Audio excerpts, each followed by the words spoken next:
écouter. Je ne sais pas si le tribunal a bien tranché l'affaire, mais je te raconte l'histoire et puis toi, tu vas dire en commentaire qu'est-ce que tu en penses. Dans un village reculé, se trouvait un couple. Il y avait longtemps, ce couple-là cherchait à faire un enfant. Ils ont persévéré pendant des années. Ils ont prié Dieu pendant des années pour avoir un enfant, mais ça n'arrivait pas. Jusqu'à un bon matin, la dame est tombée enceinte. Tout le monde était content. Sauf qu'après l'accouchement, ils ont remarqué que les yeux du bébé étaient un peu différents. Le bébé regardait comme ça, mais le bébé ne clignotait pas les yeux. Même quand ils essaient un peu de mettre le doigt, rien. C'est comme ça qu'ils ont constaté que le bébé là, le bébé ne voit pas. Ils se sont assis, ils sont rentrés chez eux avec le bébé. Ils se sont assis, monsieur, dame. Malgré les années qu'ils ont cherché cet enfant-là à faire l'enfant, ils n'ont pas pu. Ils sont revenus à la maison, ils se sont concertés. Ils ont dit, ah, chérie, toi tu vois comment, le bébé là. La femme dit, ah, c'est vrai, on a prié Dieu, on voulait un enfant, c'est vrai, mais c'est pas l'enfant là qu'on voulait comme ça, on voulait l'enfant qui avait qui a les yeux, qui voit et tout. Bébé, on va pas garder l'enfant là. Oui, on va pas garder. C'est comme ça que ils se sont levés. Ils sont partis dans un village voisin. Un village qui était voisin, mais un peu loin de leur village. Ils ont déposé l'enfant là sous la pluie, dehors là-bas. Les voilà qui laissent l'enfant qui pleure. L'enfant avait froid. Ça faisait pitié. Ils ne se sont pas retournés. Ils ont dit, nous, on ne veut pas l'enfant là. C'est vrai, on a prié Dieu, mais ce n'était pas pour l'enfant là. Ils ont laissé l'enfant là-bas. Comme ils ont laissé l'enfant, il y avait une maman de 65 ans. C'était une mémé. La mémé en question entendait un enfant qui pleurait dehors. C'est comme ça qu'elle dit que, mais qui pleure? Elle sort pour regarder. Elle voit que c'est un enfant qui est emballé dans les draps. Sous la pluie. Ça faisait tellement pitié qu'elle a repris l'enfant. Le lendemain, tout le village était au courant que la mémé de 65 ans a trouvé un enfant dehors sous la pluie. Vous connaissez les petits villages, c'est de bouche à oreille. Ça va vite.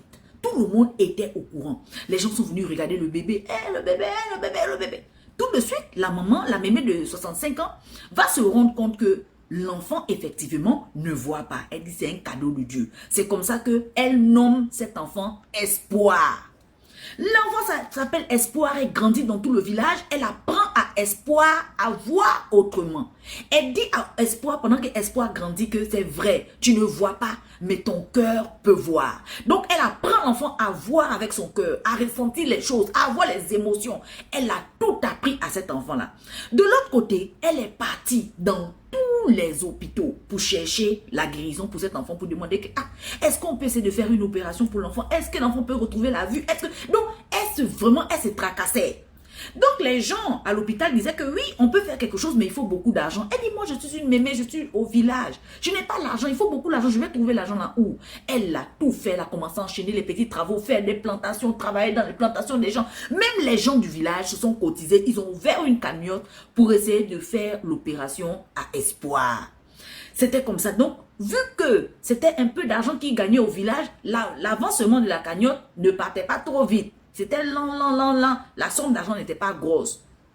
C'est comme ça que Espoir a grandi jusqu'à Espoir a eu 9 ans.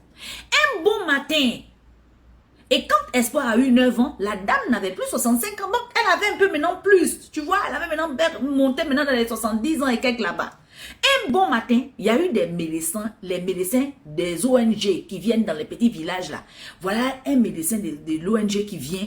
On parle à ce médecin de la petite Espoir. On dit voilà la petite Espoir, voilà son cas. Le médecin dit ok, on va examiner. Ils ont examiné tout, ils disent que oh. Mais le cas de Espoir, on peut encore faire. On va faire l'opération sur Espoir. C'est comme ça que ils ont pris Espoir. Elle a été opérée et bam, elle a retrouvé la vue. Tout le village était content. Tout le village, vu qu'ils avaient cotisé pour ça. Et comme le médecin, c'était un médecin des ONG et tout, ils n'avaient pas payé. Tout le monde, il y avait une grande fête au village. Jusqu'à de bouche à oreille, la nouvelle a voyagé. La nouvelle a voyagé dans les villages voisins. Genre que il y a une petite Espoir, c'était un bébé qu'on avait pris sur la route, elle ne voyait pas, ils ont opéré, grâce à Dieu, la bonne nouvelle, maintenant elle voit, Dieu est grand et tout. Donc, la nouvelle a voyagé dans les villages voisins, jusqu'à ça voyager, pour venir trouver les vrais parents de Espoir, dans le village d'Espoir. Les vrais parents d'Espoir sont là assis, ils écoutent un genre de nouvelles, genre que, oh, une petite qui a 9 ans, on l'a opérée, elle voit maintenant, dans quel village? On dit aux vrais parents d'Espoir que non, dans un village qui s'appelle tant. C'était une petite qu'on avait retrouvée sur la route et tout et tout. Maintenant, voilà, Dieu a fait. Finalement, sa mère s'est battue. Sa mère a tout fait pour qu'elle voie et tout et tout. Les vrais parents d'Espoir se regardent maintenant. Oh! Jean-Marie. Jean-Marie, mon chéri. Mais c'est notre enfant là, gay. C'est notre enfant qu'on avait déposé là-bas il y a 9 ans à la route. C'est elle qui voit maintenant, Jean-Marie. Allons, on va partir récupérer notre enfant. Notre enfant ne peut pas voir et puis nous, on est là. Allons, on va aller tout faire pour récupérer notre enfant. C'est notre enfant, c'est notre enfant. On la récupère. Parce qu'après ça, ils n'ont plus fait d'enfant. Tu vois, ils n'ont plus fait d'enfant. Donc quand ils ont compris ça, ils disent qu'ils vont récupérer l'enfant. Un bon matin, les voilà devant la porte de la mamie là. Oui, nous sommes les vrais parents de Espoir. On est venu la prendre. La mamie dit que vous êtes venu prendre qui? Non, on est venu prendre Espoir, non, c'est notre enfant, on est venu la prendre. Votre enfant en comment? La mamie dit non, c'est mon enfant. Non, c'est pas ton enfant. On va voir ça. On va régler ça au tribunal. Ok, allons-y au tribunal. Les voilà partis au tribunal. La mamie dit que Espoir qui est là, je l'ai nommé Espoir. Je l'ai trouvé devant chez moi sous la pluie un soir. L'enfant n'avait même pas un mois. Je l'ai élevé jusqu'à... J'ai tout fait. Aujourd'hui, Espoir voit. C'est mon enfant. Les vrais parents d'Espoir se lèvent maintenant au tribunal là-bas. On cherchait notre enfant depuis longtemps. Est-ce que vous savez ce que ça fait de chercher son enfant depuis longtemps? Quelqu'un nous avait pris notre enfant à l'hôpital. On ne sait pas, on l'a cherché fatigué. On l'a cherché fatigué. Maintenant, là, on l'a retrouvé. Là, maintenant, on veut notre enfant. La mamie dit que non. Vous n'avez pas cherché. Je l'ai retrouvé comme ça. Non. Donc, quand les parents, les vrais parents d'Espoir se lèvent pour parler, le juge a pitié des vrais parents. Quand la mamie aussi se lève à son tour pour donner ses arguments pour parler, le juge a pitié de la mamie. Donc, ça faisait maintenant que le juge avait pitié de tous les deux côtés. On ne savait plus des deux côtés. Même l'audience qui était là ne savait plus qui avait raison. Parce que quand les vrais parents parlent, tu as l'impression qu'ils disent la vérité, que oui, on a volé leur enfant à l'hôpital, ils savent pas, ils sont perdus. Ils pleurent. Donc, quand la mamie aussi vient parler, avec toute l'émotion, tout le monde était maintenant embrouillé. C'est comme ça que le juge dit que bon, on va suspendre d'abord l'audience. Ok, on va revenir dans 2 semaines. 2 semaines plus tard, ils reviennent au tribunal. Les vrais parents ont fait venir un vrai et solide avocat depuis la ville là-bas pour gagner le procès. Pendant que la mamie était toujours avec son ancien avocat du village. Voilà l'avocat de la ville du côté des vrais parents qui disent à la mamie que mamie, toi tu dis que tu as pris l'enfant à la route. Mais la loi dit que quand tu prends un enfant à la route là, tu vas déclarer à la police, tu dis voilà, j'ai pris un enfant à la route.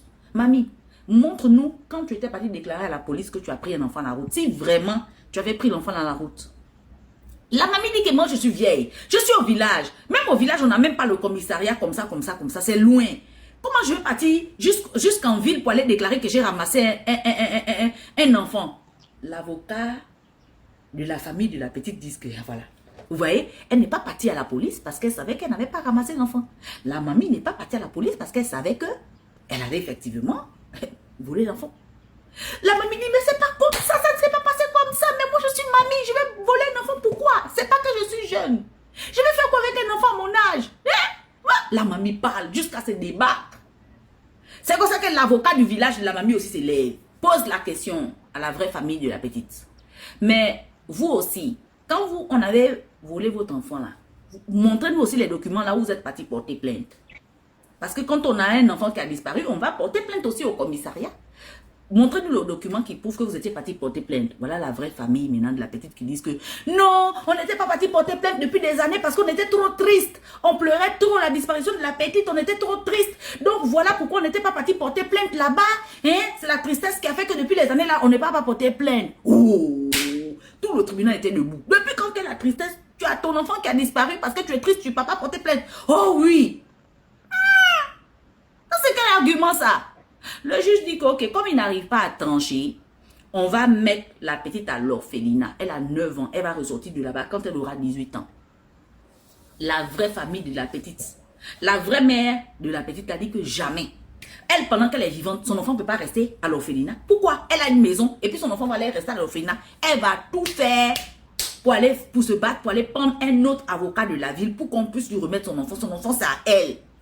La petite aussi, comme elle a 9 ans, elle s'est levée. Elle a dit au monsieur du tribunal, le juge, que papa le juge, là où je suis là, quelle que soit votre décision, ma vraie mère que je reconnais là, c'est la mamie de 65 ans. C'est la mamie là que je reconnais comme ma mère. La vraie mère dit, comment tu vas reconnaître quelqu'un d'autre? Je suis ta mère. Je te dis que je suis ta mère, non? Je suis ta mère. On t'a à l'orphelinat, toi tu es en train de reconnaître quelqu'un d'autre. Moi je suis ta mère. Donc je ne sais pas si le problème a été bien